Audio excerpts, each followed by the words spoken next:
So this song is written, or at least it is credited to have been written by Sri Rupa Gosvāmī. So probably there aren't many more qualified people than Rupa Gosvāmī to write a song or bhajan glorifying Srimati Radharāṇī. So he says, glories, all glories to Srimati Radharāṇī, the beloved of Madhava, the most worshipable of the cowherd girls of Gokula Mandala.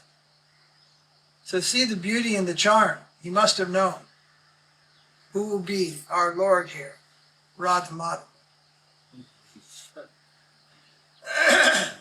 Special mercy for Govindaji Gardens. What was Rupa Gosvāmī's deity, the main deity, you could say, the main deity that Rupa Gosvāmī worshipped? Radha Govinda. So what is the meaning of Madhava? It means the husband of the goddess of fortune. So always songs or poetries which are written by saintly persons are not just poetic sounds, rhyming words, and such things. Their songs or their poetries, their bhajans are an expression of their own devotion, an expression of their own love for Krishna. And their songs are also full of instruction for aspiring devotees. And as such, they're also full of knowledge. So the other day, what was that? I was talking with somebody about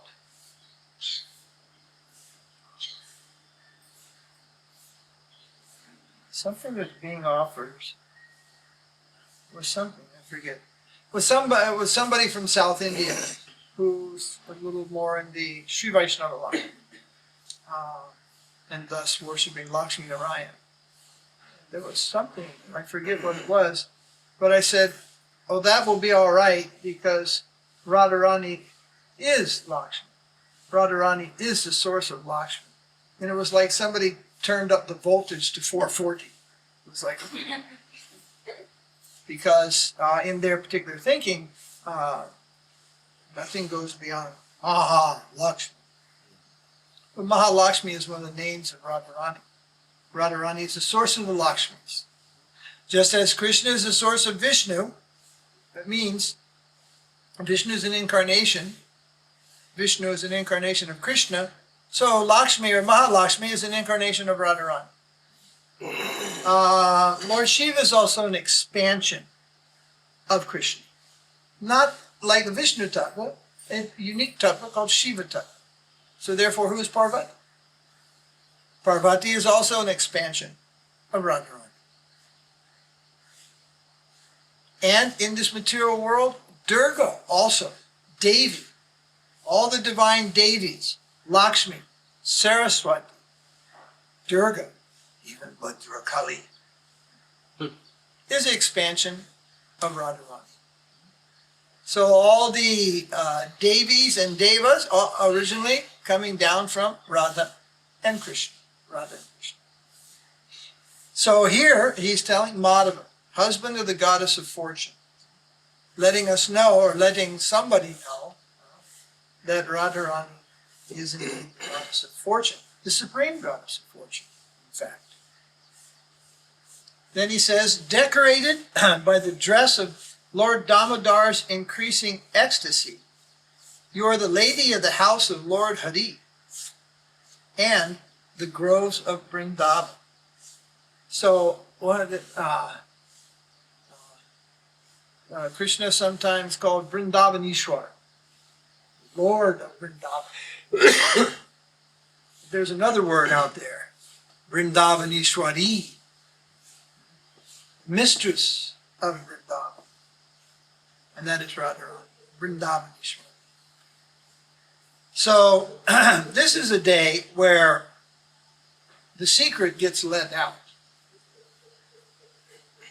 It's the lady of the house who holds the upper hand, not the man.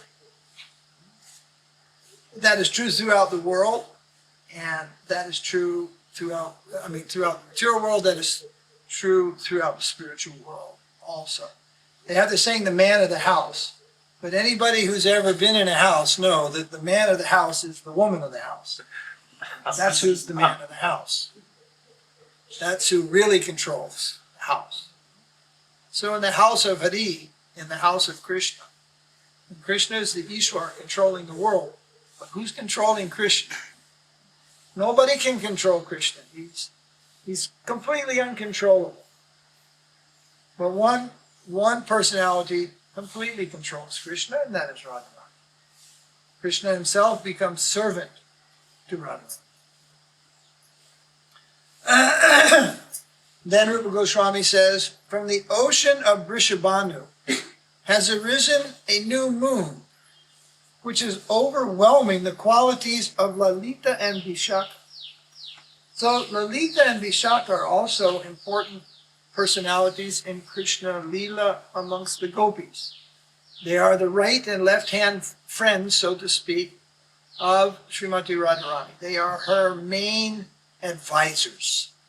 And they are the abode of all divine and good qualities. And if I'm not mistaken, both are older than Rādhārāṇī.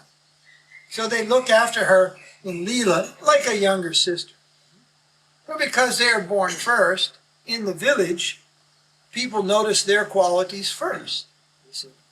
And they are both known. And Lalitā, and also this is important because Lalitā and Viśākhā are mentioned in various places in the Puranas, here and there. Don't have those references for you, but trust me, they're mentioned there. And their qualities are extolled there. What qualities, what divine qualities these gopis have, Lalitā and Viśākhā. So here, Swami is saying that with the appearance of Rādhārāṇī, she has overwhelmed the qualities of Lalitā and Viśākhā. So Lalitā and Viśākhā also are not independent jīvas. Rādhārāṇī is not a jiva soul. We're all jiva souls here. Rādhārāṇī is not a jiva soul. Lalitā and Viśākhā, they're also not jiva souls. They're not jiva souls. They're all called marginal entities. Marginal. Marginal means they can come under the influence of Maya. All jivas, all ācāryas. But there are types of, we say in English, entities or personalities in the spiritual world. They can never come under the control of Maya. Therefore, they are not jivas. They're not jīvas. They're called parshads. Parshads means they are always in the spiritual world. They're always associating with the Supreme Lord and in his pastimes. So Lalitā and Viśākhā, they're that quality also. And they are expanded from Rādhārāṇī. And if you take water from this pond and take it and analyze it, it will have the same characteristics of this pond. But you might not have captured all the characteristic qualities of this water. There may be some water in the far corner, which is a little different than where you scoop the water. But basically, the scoop of the water will have the same qualities, because that's where it came from. So, Lalitā and Viśākhā, they have many of the qualities of Srimati Rādhārāṇī. Just like Uddhava. Uddhava has so many of the qualities of Krishna, he looks exactly like him. Uddhava. You heard the name of Uddhava. He looks exactly like Krishna. It takes only the greatest experts at a glance to look and see what is not Krishna, that it is actually Uddhava. It looks exactly like Krishna.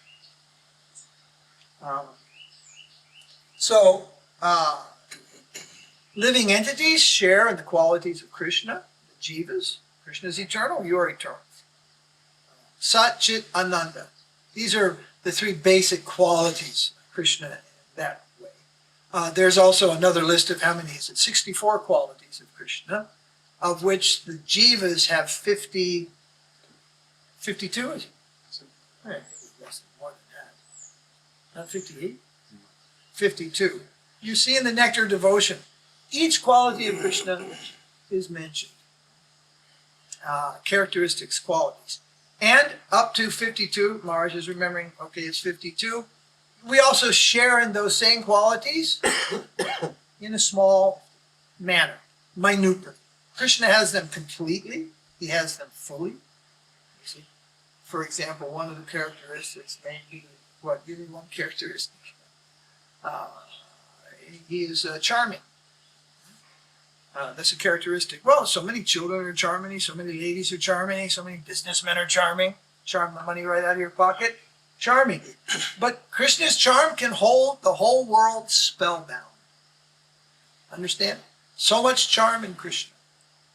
We're only manifesting a small bit of that charm. Okay? So the qualities then increase towards the demigods, towards Lord Shiva. He has more qualities than the living entities. More qualities in Lord Shiva. Lord Narayan has more qualities, more characteristics. Absent in the living entity, also absent in the demigods, also absent in Lord Shiva. Lastly, you come to Krishna. He has certain qualities, four particularly, that Lord Narayan himself does not manifest. So how you know Krishna is superior to Vishnu, Narayan? Well, if you say, well, if what you're told is one thing, right? Well, another chap is told there is no God anyway. So it's not just based on what you're told. You, of course, you believe what you're told. Everybody believes what they're told. You see, people. We were just in the Maldives, and people were asking, "How do you like this place?" But how could you like this place? I mean, you could not like it if you're there for a few days. It's a great place. And the last place on earth I would want to live, because it's not on earth. It's just floating on top of the water. One little city with 10,000 motorcycles. Nothing to do and nowhere to go. I mean, actually, nobody could like that place. But due to conditioning, who lives there say, "But God, this is the best place in the world." That boy that was on the plane with us, he was saying he'd been in Bangalore. He was appreciating India so much green. But I don't like any place. I like Maldives. And he doesn't even have, he never gets dirty because there is no dirt. There's no dirt there. There's only coral and water. But everybody thinks where they are is such a great, grand place. Well, in fact, there is a lot of nice places in the world. You see, but that's just our conditioning. Where we think where we are from is the best. Just like everybody thinks their wife is special. Everybody who gets married, I've had so many devotees come to me and say, "Maharaj, my wife is really special." The guy just left the room telling me the same thing. You know. Hardly anybody comes and says, "Oh, my wife driving me crazy." You have to be crazy to get married in the first place. All right, so what was I talking about? Remember, everybody's stunned. We're talking about the quality. How do we know that Krishna is... Yes, so just because they tell. So then you analyze. And when you start to analyze the Maldives, they don't even have any dirt. There aren't any trees. There is no grass.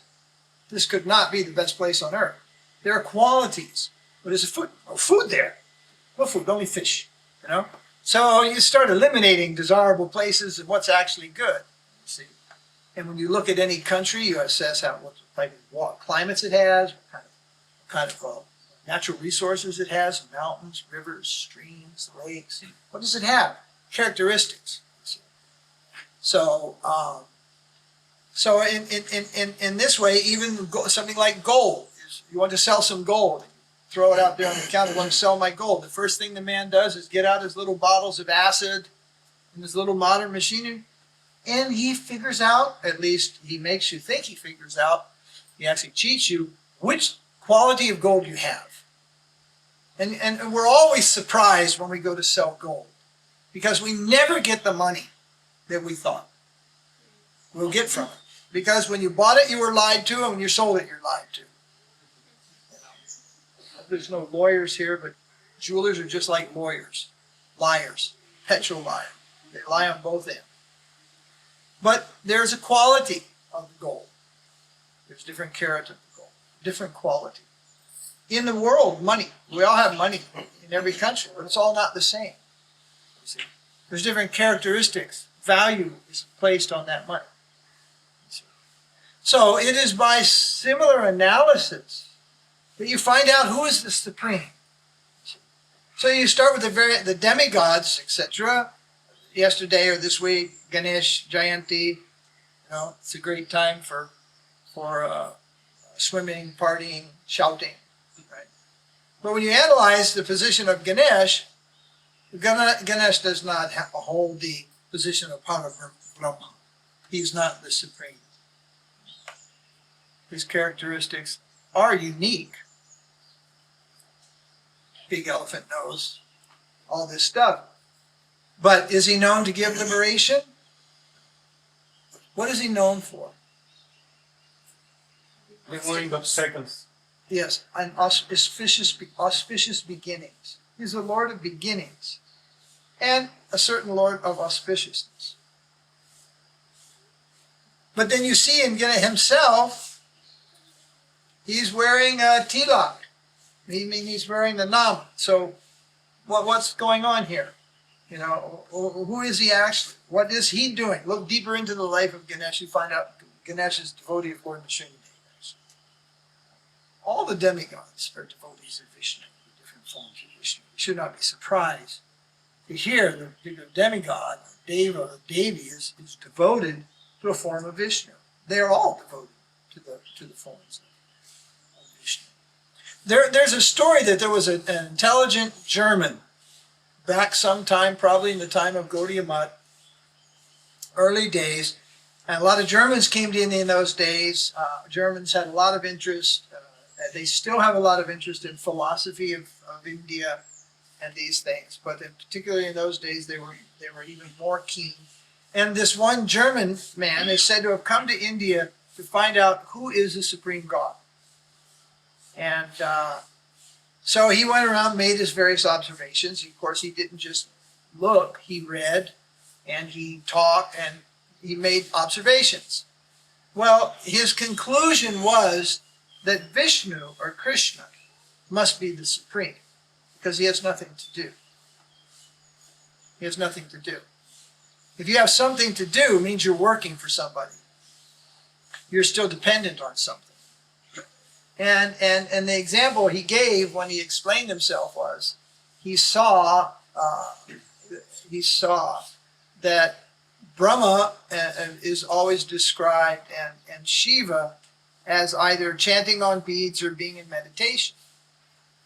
So if they're chanting on beads or being in meditation, then they must be chanting on something and meditating on something higher than themselves. Because it usually comes down to Brahma, Vishnu, and Shiva. And in general Hinduism, it's Ayappa, it's this one, it's that one, it's Santoshi Ma, and all this stuff. You can't find out anything from the Hindus. But from the Pandits, it's Brahma, Vishnu, and Shiva. This is they're called the trilogy.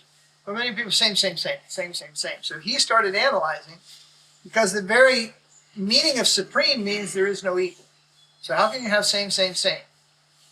Equal. Then it's not the supreme. The supreme, if you look up this word in English, and I'm sure it's pretty consistent through other languages, there is no equal. Otherwise it's not supreme. It must stand above all else. So is there a supreme God? And they're saying Brahma, Vishnu, and Shiva, same. So he had a problem with that, understand? So he analyzed it. They are meditating, and that means they're not the supreme. But Vishnu is reclining. You never see him, with a shovel, and he's out there working. He's always just lying down, reclining. He has nothing to do. And even beyond nothing to do, when you have nothing to do, what happens? If you have a bunch of boys in the village and they're hanging out with nothing to do, what's next? Mischief. Frivolousness. Krishna. And then he understood, Krishna is the Supreme Personality of God. Not only he has nothing to do, he has all the time in the world to be as mischief as he likes. Plays upon his flute, steals butter, all mischievous things. But in the final hour, that same mischievous, frivolous, playful God is there to save his devotees from every and all danger. And only did he find that Krishna in Bhagavad Gita promises the devotees ultimate liberation and freedom from suffering in birth and death. Nobody else makes these promises. They bait something, this and that, but nobody can give all these things. There's an incident where in the Puranas somebody goes to, or Lord Shiva was talking with Parvati, and I forget how the story goes there, but he, Shiva himself is saying, I cannot give mukti. I am not mukti part. Only Mukunda. He gives mukti. Vishnu, Krishna, he can give mukti. Mukti means freedom from suffering. No more birth, death, old age, and disease. So that's very important for the world. That's very important for people. Because people, by the time life is over, they have certainly seen their share and experienced directly and seen their share of suffering, of misery. And so it's a very marketable point that God can save you from these things. This is a good market strategy. Where, other things in the marketed world, they never market a product. This will save you from suffering. No, they market a product and say, you'll enjoy this. You'll enjoy it. Everything that is marketed in the world by enjoyment. Because that's what matters if you're inexperienced and you're illusioned. It's like life is about enjoyment. Enjoying as much as I can for as long as I can. But when you're a seasoned soul in this material world, you understand that there is no enjoyment, and whatever little bit there is usually ends up leading to suffering. And then you understand actually enjoyment is the very cause of suffering. Just like the banks offer easy loans, right? At 1% a month, you can just up and borrow half a lakh of rupees, and they'll tell you on the phone, you're approved. You can take it. It's only 1% interest. But when you calculate the interest, it's 12% a year.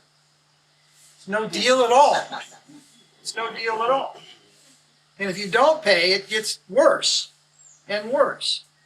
So there are no free loans in this material world. Prabhupada used to point to these skyscraper buildings, which were, pretty much really amazing people. Still are amazing people with these buildings they're built. But for every foot they go up, they have to go down somewhere.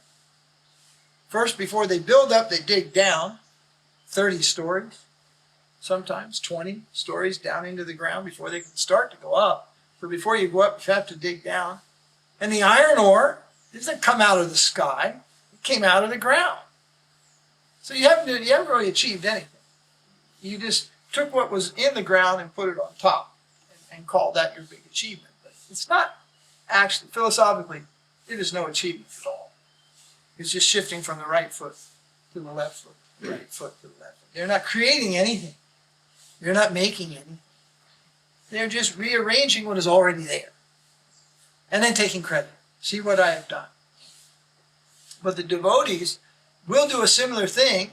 That's called devotional service. But the credit we give to Krishna. The credit we are not interested in taking and accepting the credit ourselves. We give that credit to Krishna. And we say, give credit where credit's due. So if you're in the material world and you're, a newcomer here, then you think the goal of life is to enjoy. And you're simply amassing karma, which will then deliver you the express package known as suffering. And after you get enough of those packages, you start to think, is there a way? Is there some way out of suffering? This is what sparked the Buddha, the great Buddha. When he became aware, first he was in the palace, and his father hid all suffering from him. He didn't know it existed. He was a prince. And any person that worked in the palace was perfect. They didn't even have a pimple, probably. Nobody came to work with a bandaged finger, Oh, sorry, I chopped my finger off yesterday in the kitchen. Nothing. Get rid of that guy. New guy. Everybody intact. Nobody born with one eye or something coming in the palace. No, perfectly beautiful people. He thought, yeah, this is the life. This is the life. And then one day, curiosity got the best of him, and went out into the regular part of the world. And there he saw it all. One eye, one leg, disease, dying, crying, suffering. Everybody's not like beauty queen. Some really ugly people out there. And then he got a reality check, what we call a reality check. Oh, this is the world. This is the world. But why? And is there a way? He started to think, is there a way? So generally it takes a few thousand lifetimes at least, or more, before people begin to inquire, is there a way? Is there a way? In most cities, in most places in the world, even it's completely hellish. What I consider, and what most of us would consider completely hellish life, still they're trying to enjoy.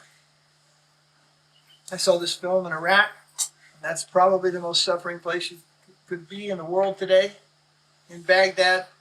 And still on Saturdays, boys are taking their cars out and racing them up and down this road and spinning them around in circles. It's called drifting. I mean, I'd be just saving my money and planning, get my compass and find out how to get out of that place. No. Well, even they're in the midst of a war, they're trying to enjoy. You don't realize that enjoyment is the cause of suffering. Maybe not the enjoyment of this life produces the suffering of this life. That happens. You know, I'm going to get really drunk and have a good time. That's how it starts. In the end, the guy comes to work next day, banged his head, broke his car, right? I saw this comedian once, he did this thing. He says, how does it all start? Friday, the guy gets off work and he goes, I'm going to get really drunk. I owe it to myself. I deserve a good, get drunk, And by the time it's over, he's laying on the street, vomiting his insides out. And he's laying there like a dog. But it all starts out with, I'm going to have a great time. I'm going to get drunk. So often it ends up in suffering, more than not. A few years ago, I was making the advertisement is knockout. Drink knockout, right? And they show, it's a profile of Muhammad Ali in one of his fights, and he's standing like king. Muhammad Ali, the greatest boxer of all time, the king, the champ, he's standing. The point is, you're not the guy standing. This is knockout drink. You're the guy laying down. People are so stupid. They think, yeah, give me knockout. You're not this guy. You're this guy. Broken nose and teeth. And it's fun to see how Maya just waves the answer right in front of everybody's face. Still they don't see it. The supreme magician. You ever see anybody hypnotized? This thing called hypnosis. They make you watch something like this, and they put you into sleep, and then they tell you, okay, you're a chicken. Please start to, then the person, they start acting like chicken. Or they'll tell them, okay, when I snap my finger, you look, you see all the people, but you have no clothes. Then they snap their finger, the person goes like this and runs and tries to hide, but they're fully dressed. Hypnosis. The mind is told you have no clothes. Right? And then they think they have, you're a chicken, or you're this, or you're that. Hypnosis. Maya is the master hypnotist. Maya Devi, the master hypnotist. Everybody is under the illusion of I am this body, and I am the joyer, I am the enjoyer, and all many qualities of our illusions, of which none of them are true. None of them are true. We want security. There is none. It's all false. There is no security in this world, not even for a second. There's no security. There are no guarantees anywhere. You buy a mixing machine, you're better off with a mixing machine with a 1-year warranty. That might work for a while, but after the 1 year, it's over. There are no ultimate guarantees in this world. I asked the boys the other day, you know what the criminal statistic is in the material world? It's 100%. Everyone is a criminal. First I said that about the Maldives. I said, you know what the criminal rate in the Maldives is? Somebody said 0. I said, no, it's 100%. But just a little island, you think, well, they have less crime. No, it's 100% criminal there. We're thinking this is mine. This is not mine. This is not yours. It belongs to Krishna. And then lastly, I say, okay, well, I'm in mine. I own me. The rest of the world Krishna owns, but I own me. Wrong again. You didn't get this body by going shopping. You just were given on loan. You didn't choose, like looking at the flights. I think I'll fly to Dubai. You go to Dubai. Or no, I think I'll go to Singapore. I think I'll go to New York. No. You just caught your flight and you were born in a Kannada speaking family or a Gujarati family or an American family. You didn't pick a ticket for your next life consciously. Your karma comes around and equals a package with your name on it. That's what you get. No choice, no control. Nothing is ours. And finally everything is lost, only the soul is there. That also not belong to me. That also not belong to me. That also belongs to Krishna. The finger is not independent of the body. It belongs to the body. Independent, it is waste, it is useless.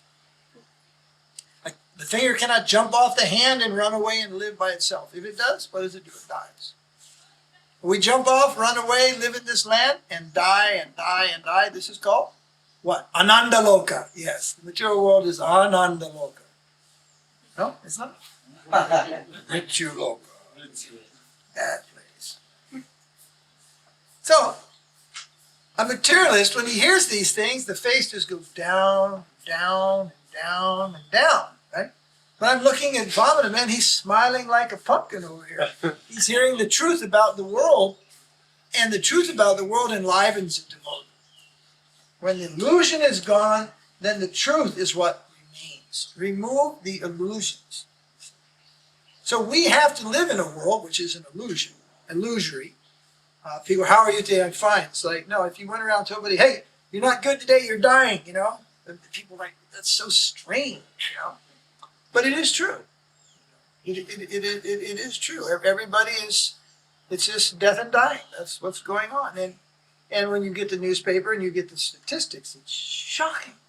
Since this class began on the highways around the world, driving to and from work, coming home late from a party and all this, probably since this class began, at least 100 people have died in automobile accidents. You didn't hear the crash, though, did you? You didn't hear it. You didn't hear the scream, did you? I didn't hear it. And even on the road, you seem to get there just a minute afterwards. You don't really see it. That's Maya's supreme trick. You don't really see what's there all around. The danger of the world, the suffering of the world, the misery of the world. So, but the devotees live in this world, and to many people, we may look like the same as everybody else. Same as everybody else. You're also dying. You're also going everywhere. This is the same. But the difference is that we have knowledge of what is actually going on. We know what this world is. We know who this world belongs to. We know the best course of living in this world to minimize suffering in this world.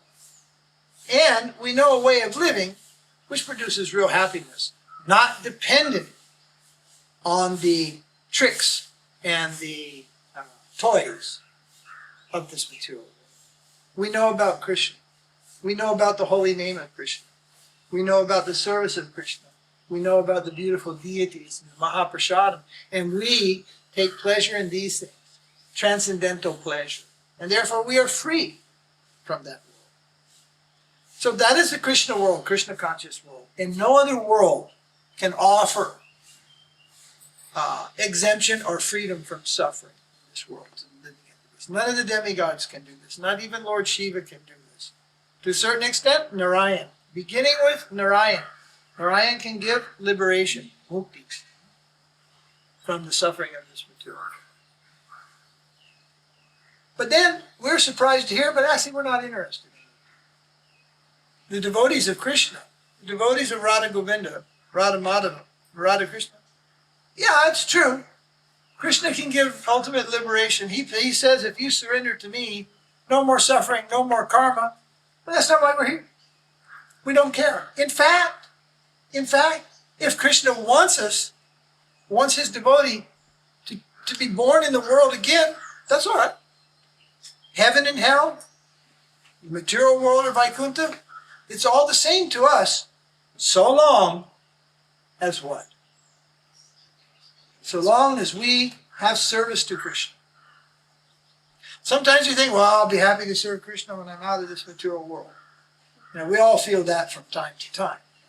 But ultimately, our happiness should be we're serving Krishna. Wherever we are serving Krishna, even if it happened to be in this material world. Now, we've all heard this, Vishnu Maharaj and I grew up in the Hare Krishna movement, hearing devotee will go to heaven or to hell to serve. So after a few years, Maharaj and I decided, well, we've been in hell for a long time. Let's try heaven for a while. So we moved to Hawaii.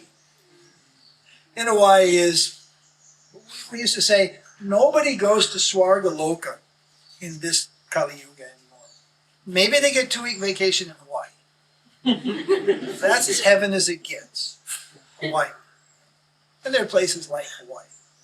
So we used to say, the people would ask, why you're going to Hawaii? We'd say, well, a devotee is prepared to go to heaven or hell, and since, no one seems to want to go to heaven, we'll go to heaven and open a preaching center. So we went there for preaching for a few years in Hawaii. Okay? So, but really, we're not supposed to be conditional. We shouldn't say, no, I have to go to heaven to serve Krishna. Hell, I have to go to some horrible place. And then we shouldn't also say, no, I have to only go in a good place. What I think, I have a good lifestyle. Well, we can say like that, but we can't make advancement. I caught a very nice point from Śrīla Maharaj this morning, looking at that old tape. Maintain our position. No advancement there. No advancement in maintaining our position. Advancement means go forward. The problem with maintenance is you stay in one place. Maintain. And he gives the example on the battlefield, the general might say to the soldiers, maintain your position. Right? But ultimately, they've got to go forward to win. So maintaining is not winning. It's just postponing the inevitable. The inevitable win or the inevitable loss. But maintaining is neither, that's not the goal. Maintaining the ashram is not the goal. Maintaining ourselves in this world, in a family, this is not the goal. Advancement is the goal. And a good materialist, he understands the goal. This isn't about maintaining my bank balance. This is about increasing my bank balance. Not just maintenance. But it's such a difficult place we're in. We're happy if we can maintain. Right? But Krishna's not happy with that. And therefore, things come from the back and poke us and push us to go forward. And sometimes when we're out driving on the road through the mountain areas, Marsh, you feeling all right? Yeah. Okay. We're out driving in the mountain areas, and I'll see a lone worker on the road. I'll tell Kunj Vihari, roll down the window and tell him I just saw a tiger. I actually do that sometimes. That's my mischief, There's somebody just walking in, I'll stop and tell that man, oh, sir, be careful. See, if he's walking towards us, and I'll come from this side, and I'll slow down to about 100 meters back, we saw a she tiger and 2 cubs. You have to be careful. Drive off, and then watch the man in the mirror. Yeah, doesn't know where to run. But before hearing that, he was just having a lazy old time. Then when the tiger was there, then what? The guy gets moving. So Krishna makes arrangements, get us moving, get going. This is also and those arrangements sometimes are what we perceive first as a problem. This is a problem. And when dealing with a problem, we get moving beyond our normal status quo, is the word in English, or our settled position. We get to go beyond that. And governments know this. This is a philosophy that works in the world also. Governments know this. Big superpowers, they create enemies that don't exist. Or if they need one that really exists, they go out and make an enemy. They go out and stomp all over somebody's property and assassinate somebody's, mullah or do something, and they create an enemy. They get somebody really angry with them and fighting them. So then they can use the fear of an enemy to control their people or to bond their people together to fight. This is what's going on in the world today. Enemies are being created out of friends just to perpetuate an industry for economic purposes. Industry of death, a war industry. When if everybody just shut up and went home, we'd find out we don't really have that many enemies, or maybe even any enemies, really. They instigate. You understand? This is going on in the material world, but most people don't realize it. They're immediately joining and binding together to fight these enemies. And sometimes they don't even exist. There's been some films and books written about this, where they create a big enemy. The whole nation is mobilized, and they're doing, and they're making, and they're farming and stocking food for the day when the great enemy will come and consume them. And soldiers go off and get killed and come back, and in the end, some guy finds out there is no enemy. These soldiers are just being taken off and shot and brought back to look as if they went to a war and fought the enemy. The psychology of control. So, sometimes this similar principle manifests in spiritual life. We become a little lethargic, means a little bit lazy. So Krishna puts a little fire under our chair to get us moving. He creates a situation. Now, classically speaking, in the Mahabharata, you have Vidura. He's living in the house with, who is his brothers, Pandu, and Dhritarashtra. Everything's nice. They're working it out. You know, brothers, a little problem here and there, a little family. They're working it out. But Krishna's looking at this situation and going, no, this doesn't work. We need to put fire under their seat. Krishna knows, I'm going to speak Bhagavad Gita to Kurukshetra here in a few years, and the way these guys are going, well, we'll all be sitting around sewing flower garlands together. So he makes some insulting words mixed between the brothers and Vidura's insult. And he leaves the house. Vidura leaves the house, becomes a saint. And then he creates these other circumstances. Sometimes the great Saint Narada Muni becomes the representative of Krishna when he wants to stir things up. And so then he creates this situation. And then in that situation, the ultimate good for all mankind manifest at the war of Kurukshetra. And that was a real war. That wasn't, let's pretend. Those were not war games. That was a real war. Right there, what happens there? Krishna has the attention of the whole world, of everybody. He's got, in Mahabharata, everything comes down to the war, doesn't it? I mean, what's the Mahabharata without the war? There's all the love affairs, and this and that, and the curses, and all the adventures, but ultimately, it's the war, isn't it? Take the war out of the Mahabharata, it doesn't like, what's the point of this book? Where's it going? It comes to the war. There at the beginning of the war, Bhagavad Gita is spoken. So it's as if today Krishna is saying, now that I have your attention, this is what I want you to know. And he speaks Bhagavad Gita. So those things happen in small ways. Little Kurukshetra wars come up. Little problems of various types. And in those situations, the devotees, they are able to make advancement beyond their normal plane of maintaining in this world. Because we don't want to maintain in this world, we have to get out of this world. So the move between maintenance and advancement is called surrender. We don't just carry maintenance forward. Maintenance is all fours on the ground, all four wheels on the ground.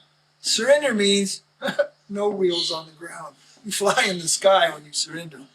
And when you get to where you're landing, you think, how did I do that? How did that happen? I mean, I'll never in my life forget we were making of the Jagannath deity here. It's impossible. If you've ever seen me build something out of wood, then you'll wonder how in the world this deity came. Of course, there was some carpenters here, but they were afraid to do anything but cut straight lines. When they came to shaping Jagannath's face, they brought in this big machine and passed it over to me. In one sense, we're lucky there's even one tree remaining. And I didn't just knock down every tree with this machine or something. Nothing I ever made in my life. Well, I did. I made a wooden bowl. But somehow, I had to go in the air, all four wheels off the ground, and make this thing, unless you were there to see it, huh? That thing was a big machine, right? Balaram, you were there that day? Grinding that thing goes, and you can spoil everything in a second with that thing. It's how nicely it came out, with two natural eyes and a natural smile before the deity was painted. Two eyes and the mouth were already there. So at that time I remember there was some great sculpture, and he says, how do you make such a beautiful sculpture? He simply said, simply have to remove the pieces that are not the sculpture. It's already there. So in the higher thinking, yes, even amongst the poets, even amongst the materialists, in the higher thinking, there's a sense of a permanent reality that is already there. And all we have to do is eliminate what is not part of that. And then it will be there, manifest. So that's how we just remove the pieces of wood that were not Jagannath. Since then, you seen me make anything out of wood? No. And there's good reasons why. I do all right with fires. I can burn things. That's about it. But make things out of, no chance. So therefore, we say Lord Jagannath is self-manifest deity. Because generally, it takes a man skilled in the art of deity making to do such a thing. All right, so to make advancement, there must be surrender. But to surrender, we must have faith. Or faith is called Shraddha. Or in English, we say we must believe. You see, we must have a belief. But belief is something that's more mental. And not more, it is mental. Belief is a total mental thing. You know, I believe this, I believe that. That changes. Shraddha is a deeper feeling. It's not up here in the head like a heavy thinker and I believe in it. No, it's a feeling. It's more we say here in the heart, because feelings of grief, particularly grief. Happiness, when you're happy, where do you feel the happiness? It's kind of like, happiness, I'm happy, right? But when you feel sadness, when you feel grief, when someone you love dies, or, when something really bad happens, you feel grief, where do you feel that? You feel that in your arms? Yeah, you may feel it all over, but you feel it here, in the body of your being, in your heart.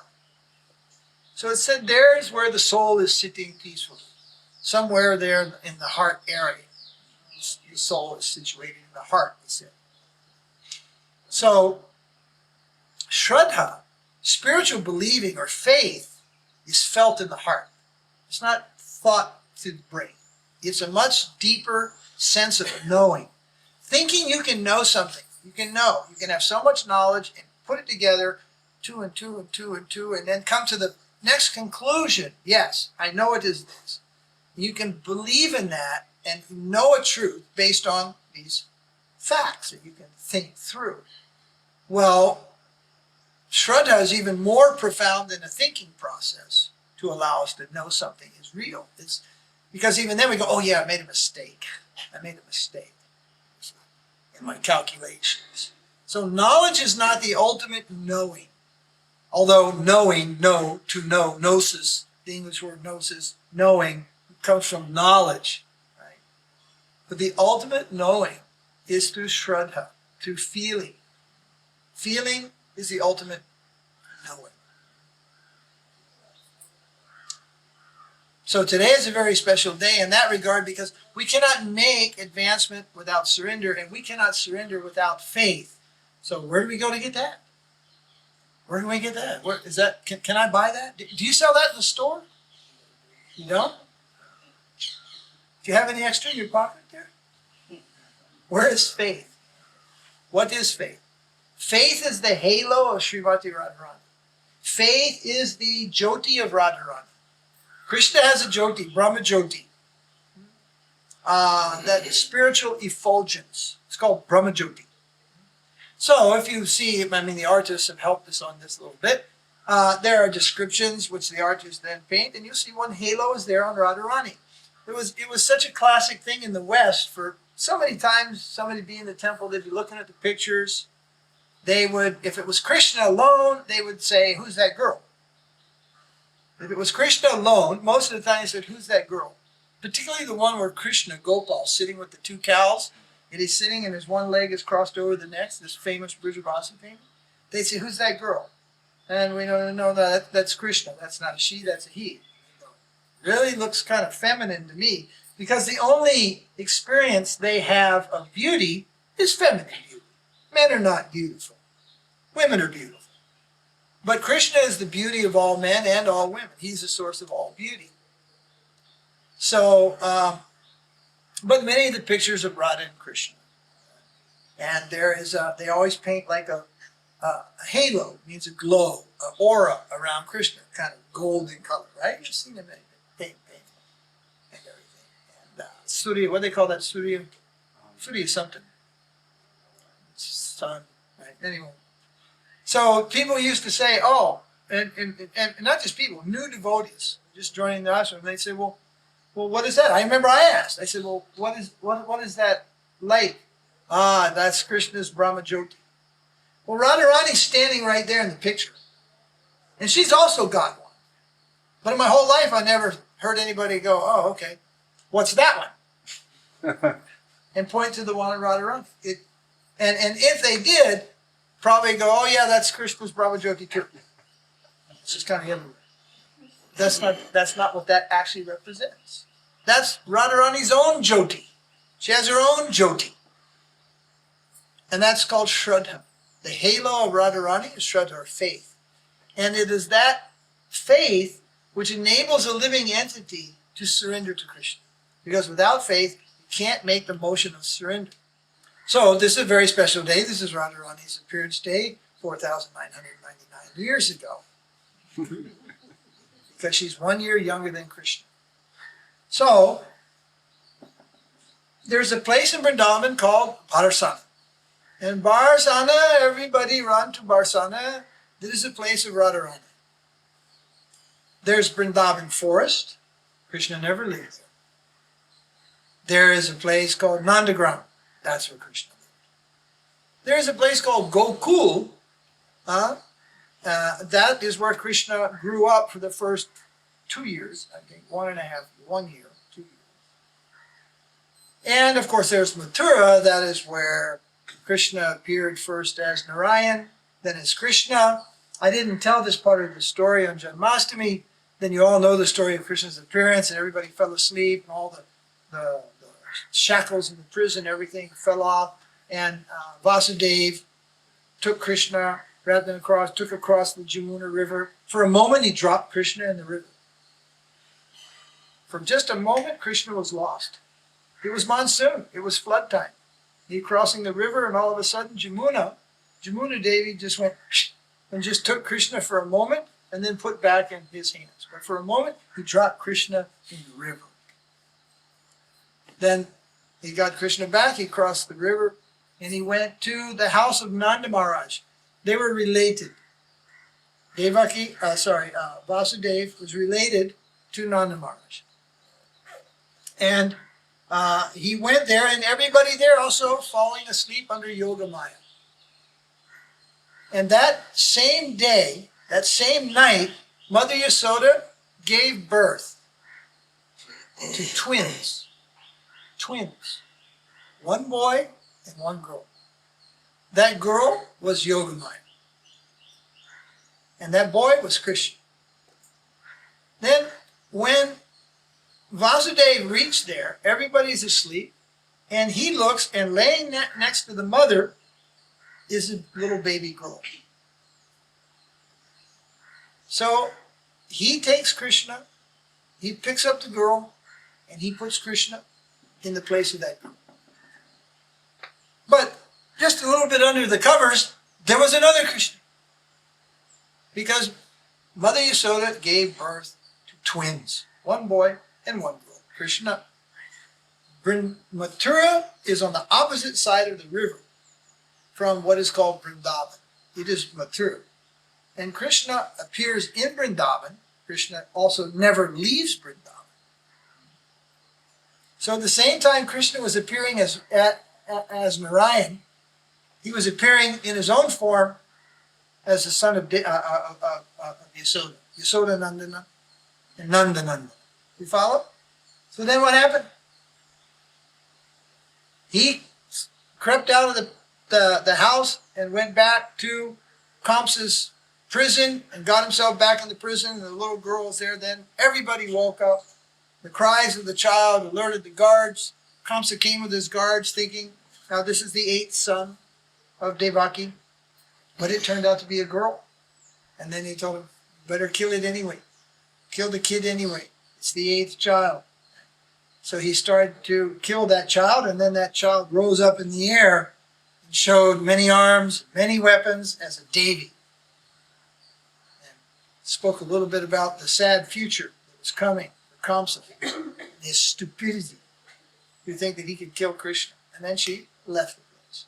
Well, meanwhile, Mother Yasoda woke up and found only one child. And there's the midwives there, everybody waking up. And everybody's saying,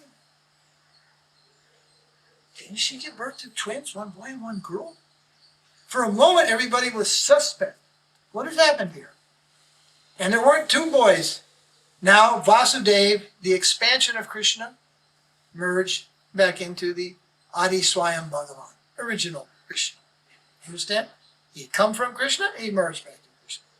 This is mentioned in the books of Sanatana Gosvāmī and other places. Etc. But they thought for a moment, but she, and then seeing the beauty of Krishna, everything forgotten.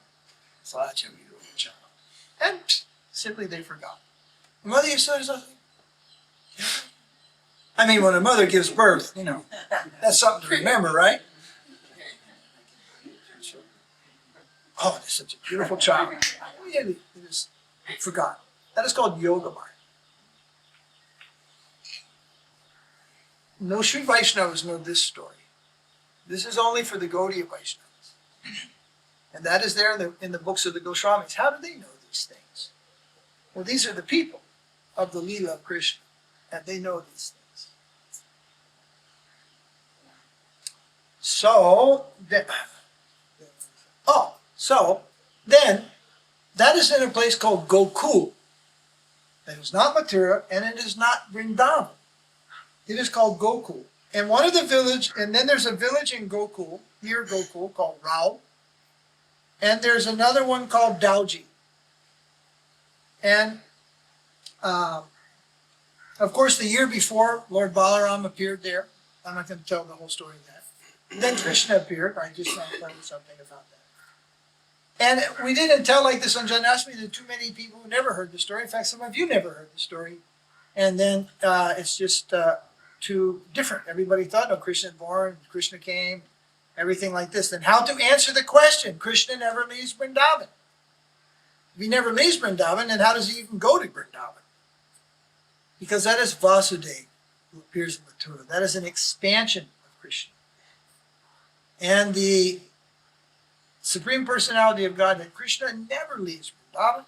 And his pastime of appearance also takes place in Vṛndāvana, means in Gokul, not in Mathura. So nearby in Gokul is a place called Rao. And in Rao is where Rādhārāṇī was found. She didn't appear. She was found.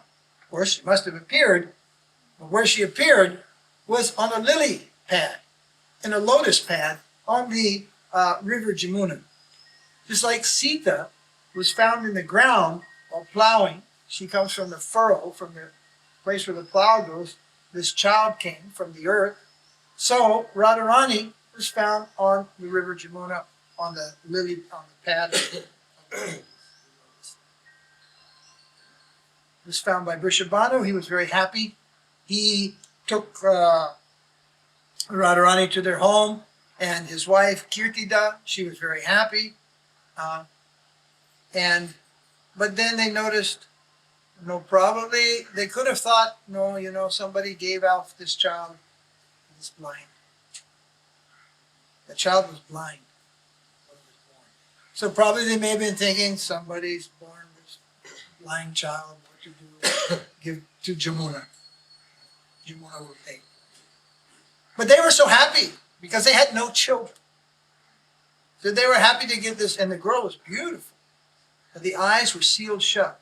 They couldn't open the eyes. But still they were happy to have a child. And they raised that child. Then some demons started attacking Krishna.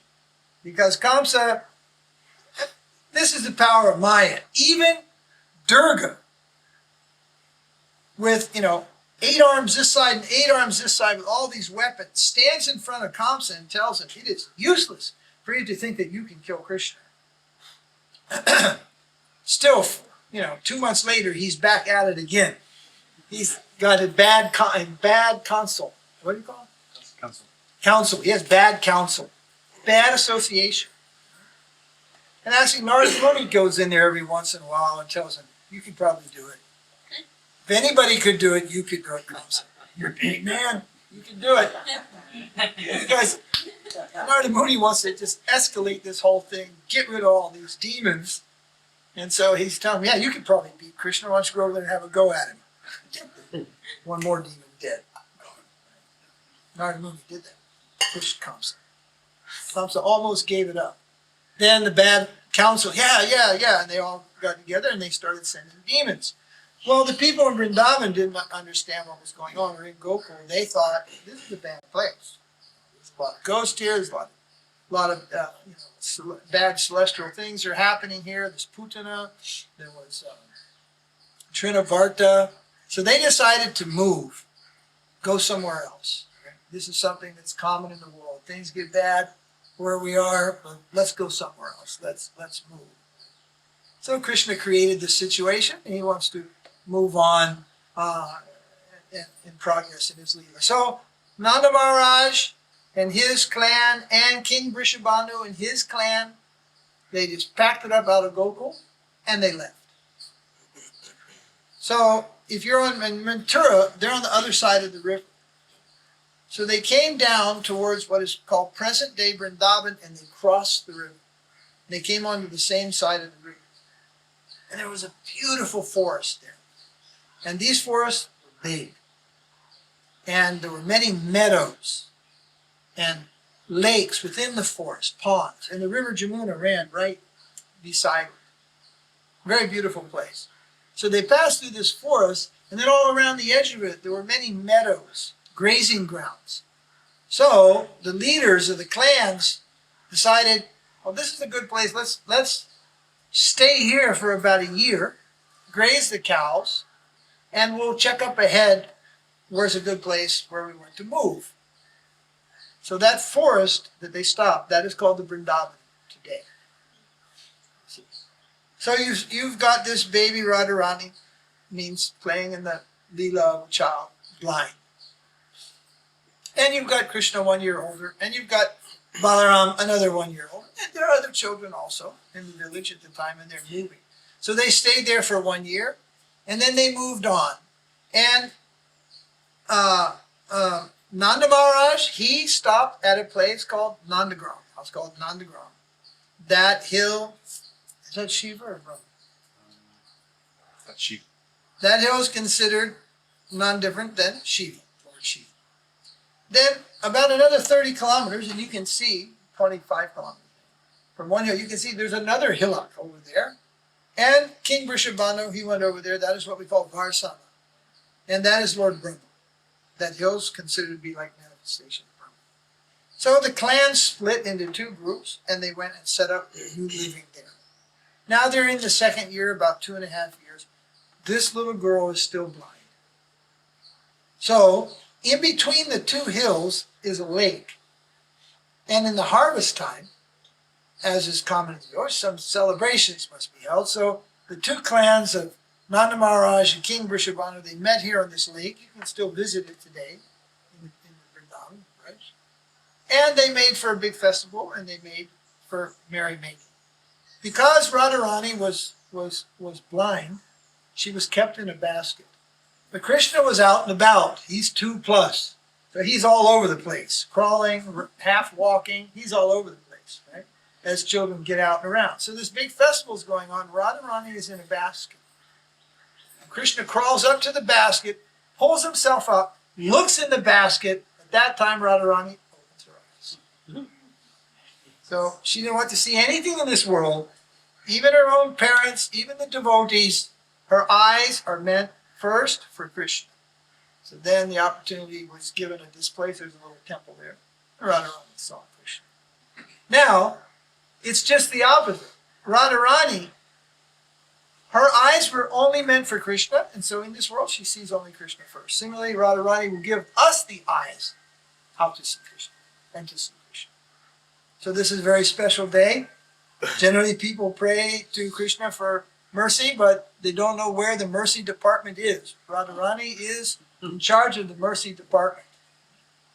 So we hope that Srimati Radharani will be merciful upon all the devotees, as she seems to have been all these years and continue to be in the future. And I think I mentioned yesterday, I've never seen the deities look so beautiful. In the 20 years which we've been doing service for Radha Madhava, they look so extra beautiful these last few days. So I think they must be very happy with all the service that's going on. And go Premanandi. Hari Hari. I don't want to get too sentimental. Might start crying. Go Premanandi. Hari Hari Bo. All right, so any questions? What is the time? 10:15. No, Maharaja, questions means first say the devotee said. You're a devotee too. Thank you. Yes, I'll show you. Is Krishna also wearing tilak, and what is that? Yes, Krishna wears tilak. Krishna wears Vishnu tilak. Krishna doesn't wear, 5,000 years ago, Krishna wore Vishnu tilak because Mother Yasoda would put it on him and protect him. May Vishnu protect you. There's mantras the mothers chant to protect their children. And some substance of the mantra is, may Vishnu protect you. So she would put the little red Vishnu tilak on Krishna. But when the deities are worshipped, whichever sampradaya you are in, Krishna wears the tilak of your sampradaya. So, why is Krishna blue? Who made Krishna blue? Why is he blue? What did Prabhupada say?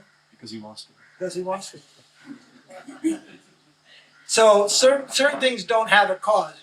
But Krishna wears that red. Now, when I first became a devotee, I also wore this red tilak. We had a rubber stamp made in a red ink pad. And every day in the ashram, everybody got their stamp. That's before I knew about Mahaprabhu and Gaudiya Vaishnavism. So, then tilak is a particular thing. This tilak, there are many. Vishnu Maharaj, I think you wrote an article on that once, didn't you? And there's some books published. And there's so many varieties of tilak, even in Gaudiya Vaishnavism. There's in Manipuri, Gaudiya Vaishnavas. There's the descendants from Advaita Ācārya. There's the descendants from Lord Nityananda. There's the followers of Gadadhar Pandit. Shamananda. There's the followers of Shamananda Gosvāmī in the Bindi and the Nippur. Many types of tilak.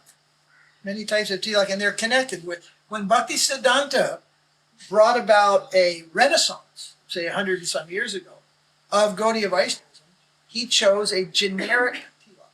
It's called generic. And if you look up all the histories on tilak, the one we have, it's generic. Nobody knows where it came from. It's just very, very old and very, very ancient in that part of the world. And he chose that one, as opposed to many of the others that are there. Right, tilak? Yes. So we're proud to wear our tilak, and we're proud that Krishna will also wear our tilak. But if you go to Shamananda Goswami's temple, Shamananda Goswami, He has a different tilak. Radha Damodar, which tilak? Look, sometimes just red. Red. So, we have a tilak because of our sampradaya. Krishna has a tilak because Mother Yasoda is protecting him and wishes the mantra on him, may Vishnu protect you, and puts that tilak on. So, what is a tilak may not just fit in your mind what is a tilak for you. Understand? Now, here, where everybody understands, you're not Indian, you're not American, you're not Serbian, you're not Canadian, you're not this body, right? But when you go back to Godhead, you are that body. There is no body with the soul's inside. No. There are no embodied soul. Krishna is not a soul in a body. We're souls in bodies here. Souls go back to Godhead, they get what's called Siddha Deha. The soul itself, just like a tree, the banyan tree is inside this little bitty seed. If you go over there and pluck now and open that red thing, get down, there's a seed. It's the size of a pinhead. Right there on that banyan tree. That tree came out of one tiny, small, I can't hardly see the thing. I put it in my hand. I was showing one to Mukunda. He was like, what? I'm like, that. He's looking. He couldn't even see it. It's so small. That big tree came out of here. So in this world, we're like, the jiva is in a seed shape. Small. How small? Cut a hair 10,000 times down the middle, pull off one point of that, that's kind of the size of the Atma. From there, manifest a spiritual body.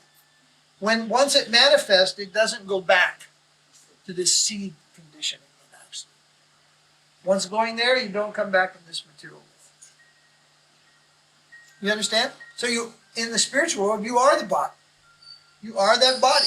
You see a picture of Rādhārāṇī, she's not a soul in a body. Krishna's not a soul in a body. You see the cowherd boys, Mother Yasoda and Nanda Maharaj, they're not souls inside of bodies. Here we are. Everybody is inside a body. From the fish, our famous Puranic fish here. It's been alive since the days of the Puranas. That's why we call it Vṛndāvana. It's a wise fish. That is a soul in a body. He's getting Mahaprasadam every day. The bird.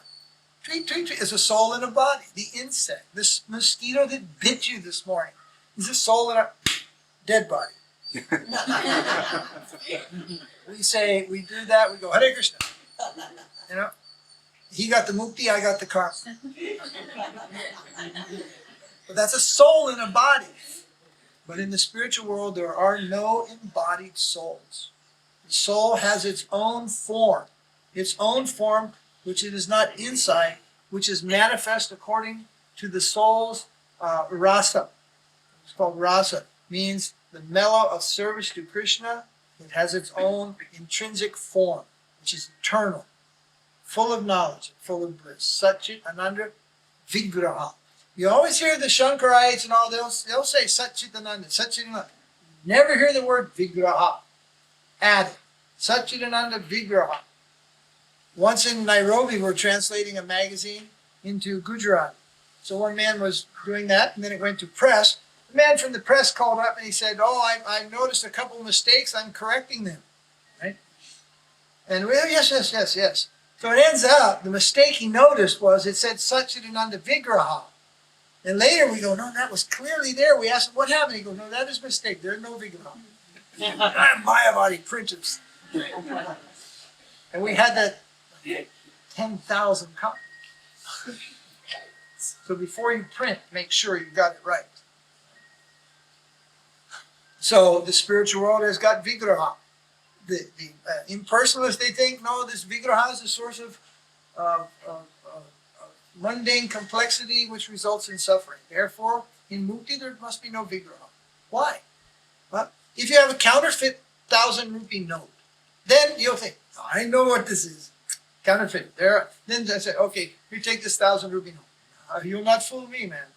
All 1,000 rupee note, counterfeit. Not counterfeit. This is counterfeit. This is real.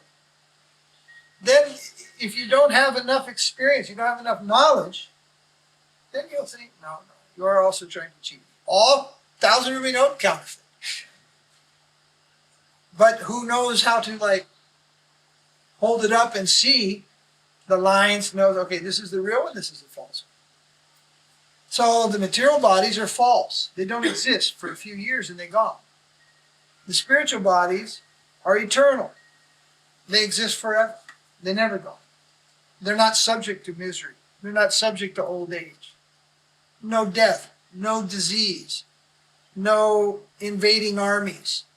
Even the demons like Ravana cannot approach the gates of Vaikuntha to invade. They can attack Indra. They can attack wherever the devas are having a good time in this world. They cannot even approach the gates of Vaikuntha to attack. Only they can attack here in this world.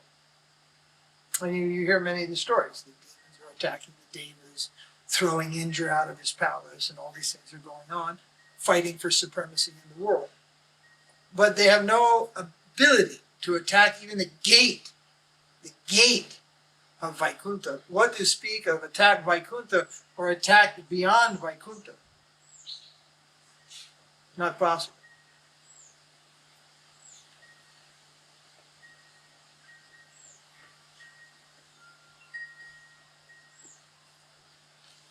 So that's the kind of tilak Krishna wears, the one his mother gives him. So that's just, yeah. We're talking about Krishna never leaves Vṛndāvana. That's right. And the story here comes that once Buddha comes to Vṛndāvana, and how is that explained if Krishna never comes to, never leaves Vṛndāvana and bumblebees, like, all this pastime? All those things are going on. Yeah. That's not an ordinary place, Vṛndāvana. First, it comes like this. Krishna is going to be taken from Vṛndāvana. Akrura comes on a chariot. He comes to collect Krishna and Balaram and take them to Mathura.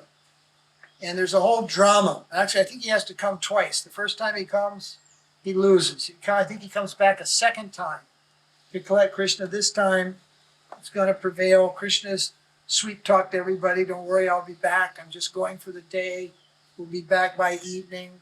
Don't worry, I'll be back. So once Krishna starts talking like this, very hard to resist. First time around, they resisted. Second time around, he's talking, no, I'll be back. So Akrura puts Krishna and Balaram on a chariot and takes them to Mathura. So in those days, the way the road went to Mathura, it crosses a place which is now famous as Akrura Ghat. Akrura Ghat. It's just way out in the jungle area on the bank of the Jamuna, and there used to be some big trees out there, and there was some temple out there. But in those days, of course, there was no temple. There was only some big trees and the beautiful Jamuna. So Akrura, he gets to that point, and Akrura starts feeling some fatigue. And he thinks, so let me freshen up here. Another 6 kilometers, I'll be at the palace gates, I'll be in Mathura. Well, let me take this opportunity and fresh up in the Jamuna. So he gets off his chariot, and Krishna and Balaram said, we'll be here. There are 2 boys sitting on a chariot. Wow, this is great. No chariots in Vṛndāvana. They're boys sitting on the chariot, having a good time, right? Akrura goes in, and he takes his bath. And Akrura has his own experience there. He sees the Mahavishnu. He has his own otherworldly experience. But when he's taking his bath, Krishna and Balaram get off the chariot and they walk back to Vṛndāvana. And they reach Vṛndāvana and they say, we changed our mind. And their life goes on eternally. At the same time, there are 2 boys sitting on that chariot. One's called Vasudeva Krishna, the other's called Sankarsana. Not Balaram and not Krishna. Vasudeva Krishna, and he's right on the edge of Vṛndāvana. Then Akrura comes out, gets on, and they go. Whenever Krishna kills a demon, that is not Krishna. Krishna doesn't kill demons. Vasudeva Krishna kills demons. Krishna plays on a flute, steals butter, has frolicking time with his friends, meets with his boyfriends and girlfriends, sits in the lap of Mother Yasoda. Krishna doesn't kill demons. He doesn't dirty his hands with the work. He has his expansion. That is called Vasudeva. Vasudeva Krishna. he kills the demons. Vāsudeva Krishna, he goes to Mathura. All right, so now you have this eternal world where Krishna never leaves, right? But now you have this world that thinks that Krishna left. So how do the two get on? You've got one Krishna who's thinking he left, and there has to be a relation with the eternal world that he didn't leave. So Yoga Maya manifests this situation of the absence of Krishna. And then Uddhava, then the bumblebee, and all these things are taking place. We're also talking about two things, Goloka and Gokula. Krishna is eternally in Goloka. The demons are not in Goloka, they are killed in Gokula. And where Krishna appeared in this world, that is called Gokula. So the part of Krishna that never leaves Vṛndāvana, that is Goloka Vṛndāvana. No demons, Krishna never leaves, Akrura never even comes there. So this is a Leela that manifests in Gokula only. That Krishna is shown to leave, and thus messengers are coming, the bumblebees coming back, and there's all these different exchanges are going on, and all sweet, sweet promises which he never fulfills. All the way up to Kurukshetra. He promises, no, I'm coming soon. I'm just coming soon. You have one world here, and another world here, and you have this in-between world. Now, we don't have it. What do you talk? You have one, take him to a hospital, lay him on a bed, fat case. One world here, one world there, some world in between. That's insanity. Or is it? Are you keeping up with your science magazines? Are you keeping up with science that is discovering other worlds? I was explaining this to the devotees. The science, physics science of parallel universes. They are recognizing the existence of other universes, not out there in space, right here. There's another universe right here in this room. They're conceiving of such things by science. But first, science came along and said, look, all this stuff in the Vedas and all this stuff is all nonsense, nonsense, nonsense, right? But as science itself went on discovering knowledge, now they're discovering it's not just about one world that you can see. There are other worlds. There are other dimensions. Of course, they don't know what they are. If they come back and study the Vedas, they get a much clearer idea what those worlds are, what those other universes are, and all these types of things.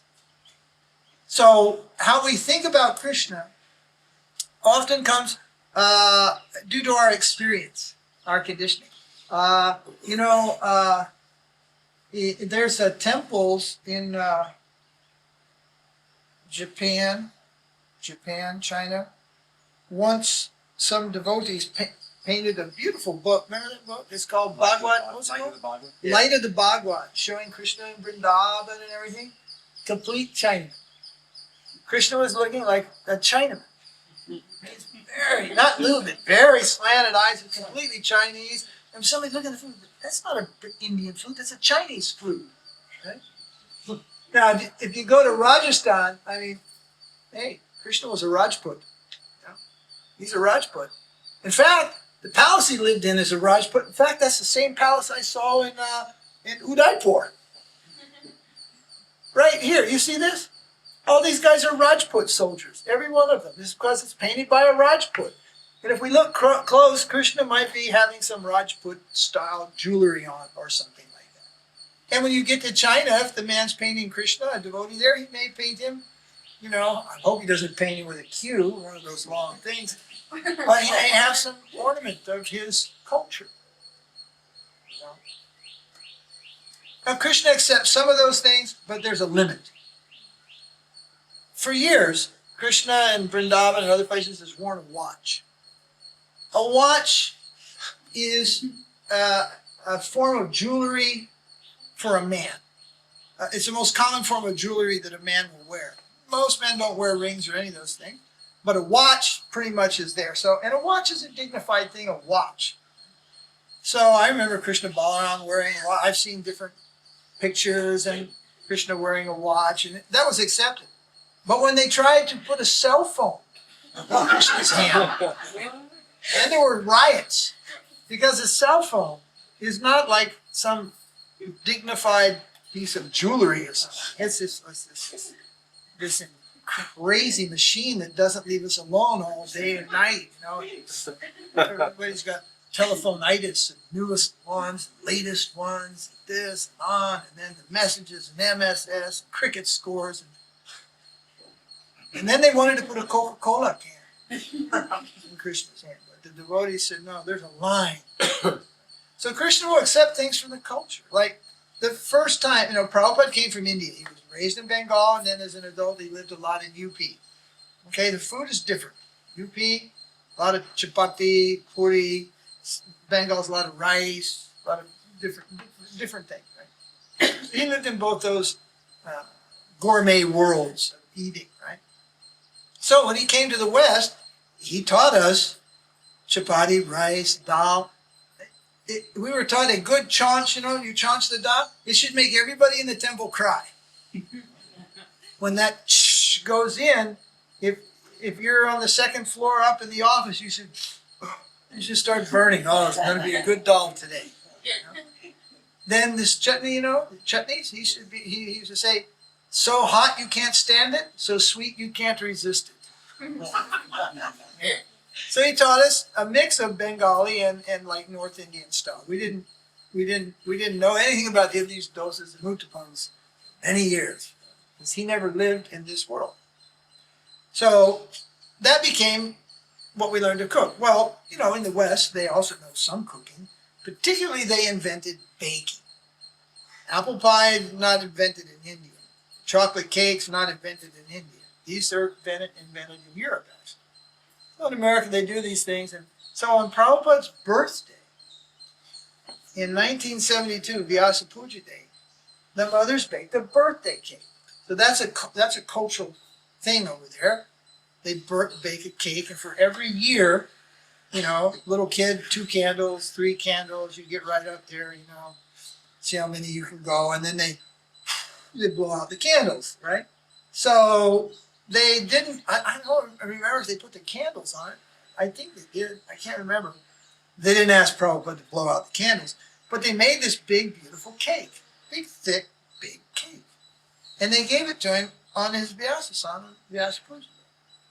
And then he looked at it and he said, what is this?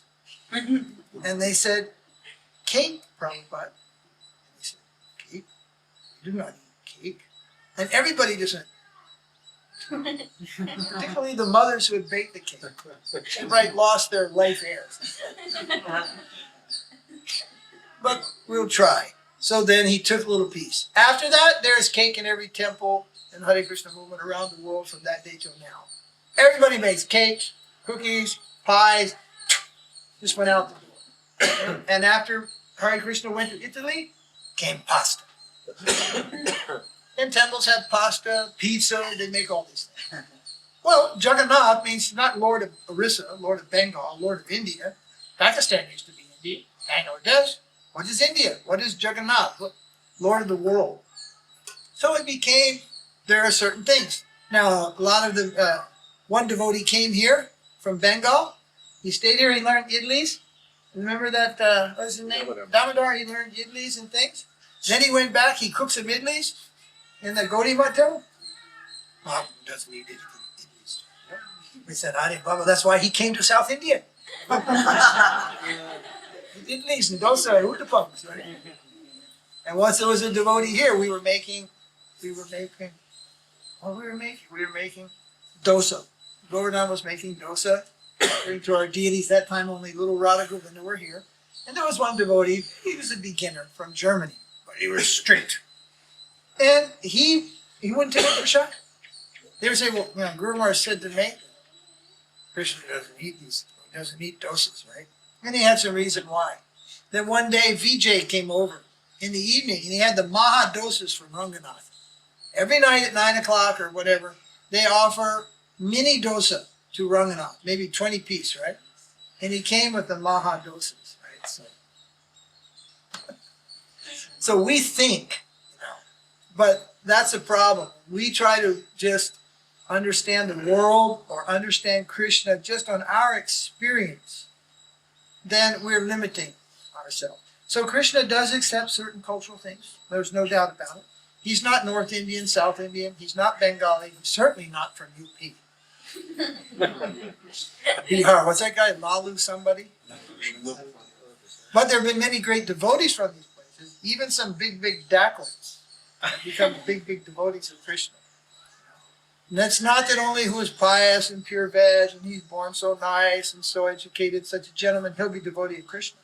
No, Krishna will take a, not Gorgashore, Vamsidas Babaji was a river pirate. He was a pirate on the Ganga. And he became, in the early part of the 20th century, one of the most famous devotees of Mahaprabhu in Mayapur, Navadvip. In his previous life, he was a pirate.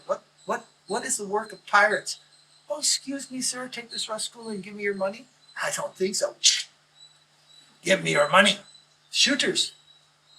And one big dacoit in the time of Bhaktisiddhanta, when he used to come for shooting, he would bring 2 guns. And he was converted by the devotees, by Śrīla Maharaja and some other. He became disciple of Bhaktisiddhanta. Then only 1 gun. Who wrote Ramayana? Some saint? No. What's that? Yeah, but who was Valmiki? Was it that called? That's right. So when a nice gentleman comes and everything and accepts something, that's nice. Of course, that is pious, right? But then you say, oh, okay. If a person who has no money, no food, no house, joins an ashram, then everybody thinks, yeah. Who has no food joins ashram. We call laddu sadhu, rice sadhus, right? But and this thing kind of like has gone in India, particularly in North India. There are a lot of sadhus. I mean, here you don't see anybody in this color unless you go to Udupi, see a few. You go to Delhi, every 10 guys walking on the streets wearing this color. Calcutta, they put on this color, go out, do begging for a couple hours, then come put on some other dress and go to work. People just abuse this color. There are millions of sadhus wearing this color in North India. And a lot of them are all about chapatis, is what they're all about. Well, Prabhupada had one disciple. His name is Giriraj. And his father came. When he joined the ashram, his father came with a briefcase with $2 million cash. And told his son, you just take this cash for your parties, whatever you like, come out from the temple. Cash. He opened it and showed him. If I would have known that, I would have robbed that guy. So, and his son said, no, I cannot leave Prabhupada, cannot leave the temple. Later it softened up between father and son. It got all right. But in the beginning it wasn't all right. And his father offered him $2 million cash to leave the temple. So, needless to say, he was from a wealthy family.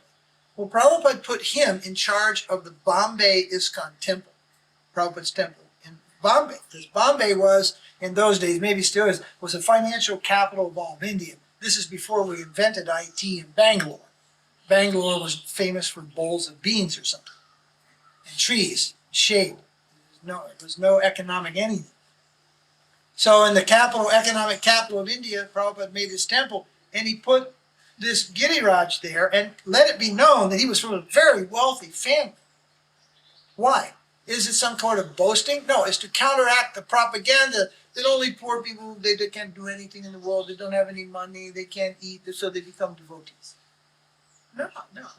So people do recognize when somebody from a very different world, or, from a very rich world, or something like that, gives all that up, whatever it may be, being a dacoit, being a king. Ambarish, my godbrother Ambarish, his grandfather invented the motor car. Ambarish Ford. What's his name? Not Ambarish. His name is Ambarish. Alfred Ford. He's named after his grandfather. He invented the mass-produced motor car. He also a devotee of Krishna. And of course, that's a very big thing. When you could just live in this life, but you don't. You live as a devotee. So for many people, then that means something. Oh, that means something. And if a boy is from the village and joins him, he's from the village. What does he know? But I'll tell you, you can take the boy from the village and leave him here with me, and in the end, he's going to know more than the so-called PhD and educated people that the material world produces. The ashram does not make fools. The ashram is its own type of university. Now, in the West, There are some universities, Vaishnava universities, again coming up, that can give PhDs and all these things in Vaishnavism. Vaishnava universities. There's one in Florida, right? I think maybe Oxford. Previously, that was the only university there was. Was a place like Nalanda. Nalanda is a place in Bihar. It was a famous, like from 6,000-7,000 years back. It was a famous university. It was a Vaishnava university. Huh? What? Have you seen my newest laptop? We're not ignorant people who believe in Krishna, who pray to Krishna, who worship Krishna, who chant Hare Krishna. We're some fools who can't do anything? No chance. Why people got into thinking like this? So sometimes we will boast, oh, this person's from a rich family, he's devotee, or he went to this university, he has this qualification, that qualification. But actually, those qualifications are nothing. Those things do not qualify you to Krishna. What qualifies us to Krishna does not depend on economic status, does not depend on worldly knowledge or computer knowledge or any of these things.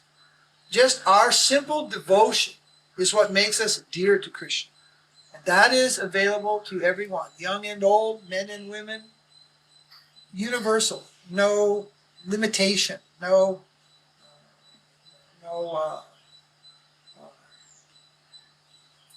limitation, unlimited. Then, convinced? Really? Convinced? No?